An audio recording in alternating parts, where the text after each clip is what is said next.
If you need level 40, unlimited, limited, clutch time, domination, triple threat, or anything else on your 2K account, grinded, contact Rose NBA on Twitter and let them know X sent you.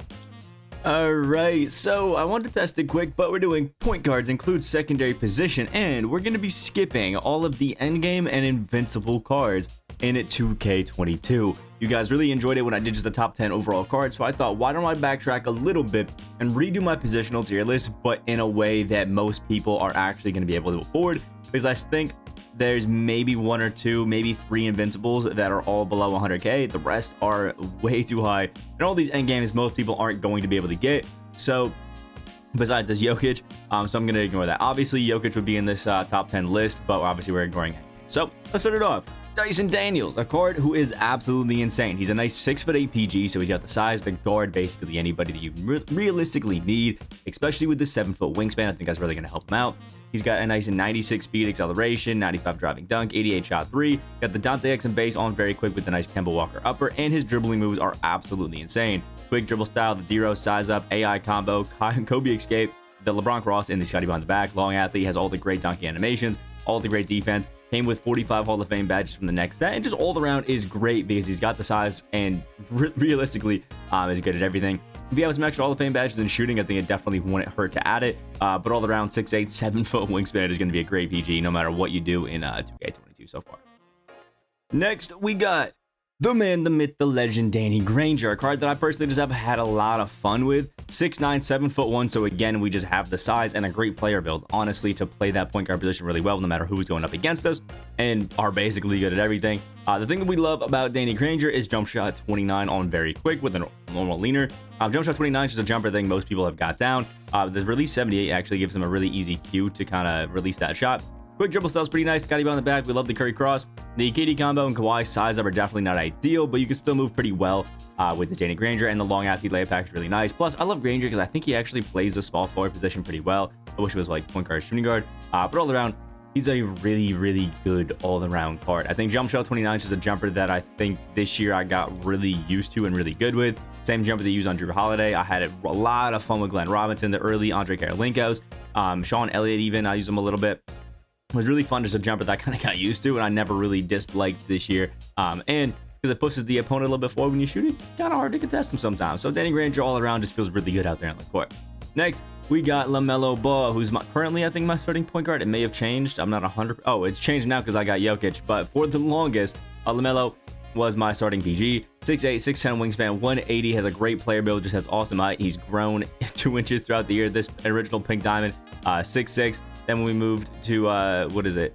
His first Dark Matters right here, he was 6'7", and now he's magically 6'8". I don't know how it happened, but the great thing about Lamelo, jump shot 81 on very quick, one of the best jumpers in the game, in my opinion. Hits the quick dribble style, ready for size up, and penny combo. Wish he's a switch, but still good. Got him on the back, long athlete, and some great dunking. Does get a little fancy sometimes, but has great defense. He's super tall. The playmaking is godly. His little glitch on this cryogenesis, because cryogenesis is just icy glitch. It's just defense. Already a great shooter, already a great finisher, and just feels great all around. 50 Hall of Fame badges, a great height. I've gone against, Jokic and guys like that at the point guard, and LaMelo really hasn't given up to any of them. And it just makes him a great PG to have out there all around in general. Just a big fan. And he's super cheap as well. I think it was like 25k.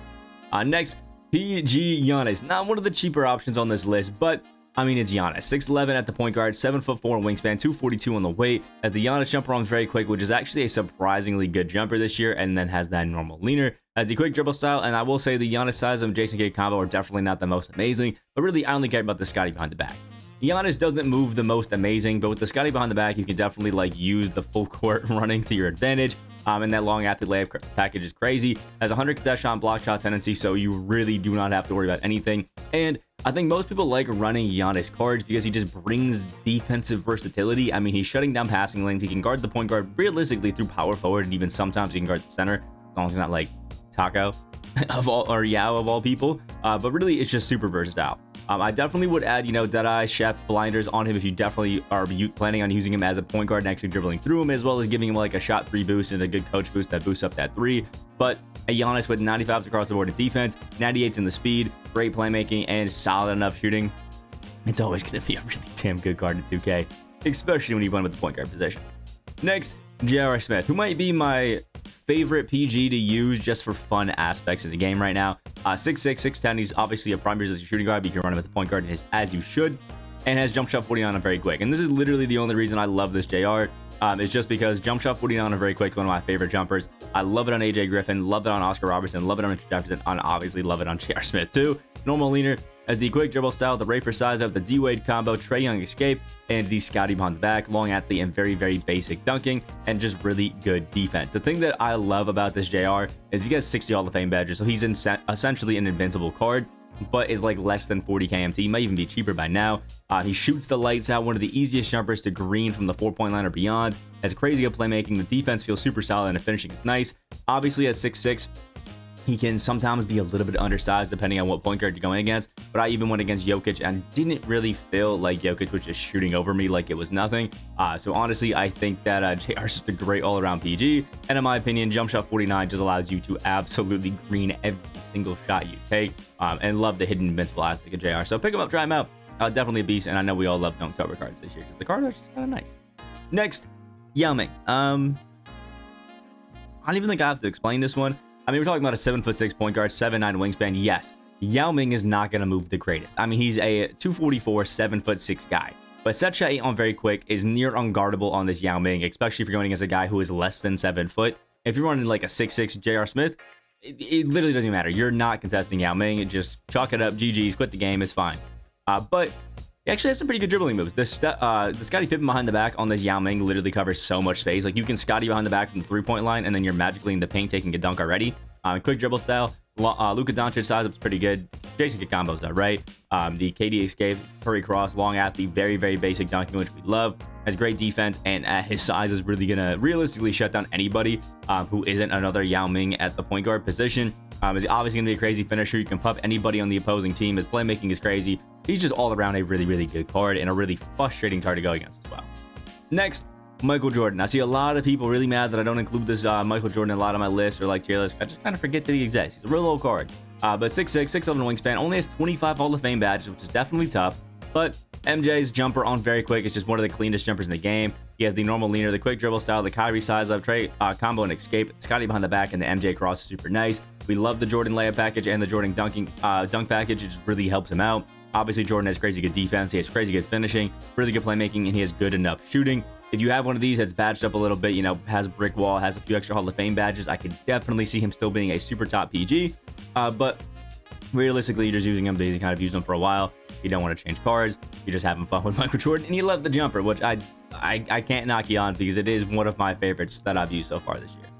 Next up, Luka Doncic, another card that I really don't think I need to explain too much. 6'7", 6'8" wingspan, 230, and has the Luka Doncic jumper on very quick. It's literally one of the most unguardable jumpers that we've ever seen in my team, and it's surprising me when guys can't even use like endgame will and get up. It's unreal. Now, obviously, the best version of Luka, if you can get him, is the Invincible Luka.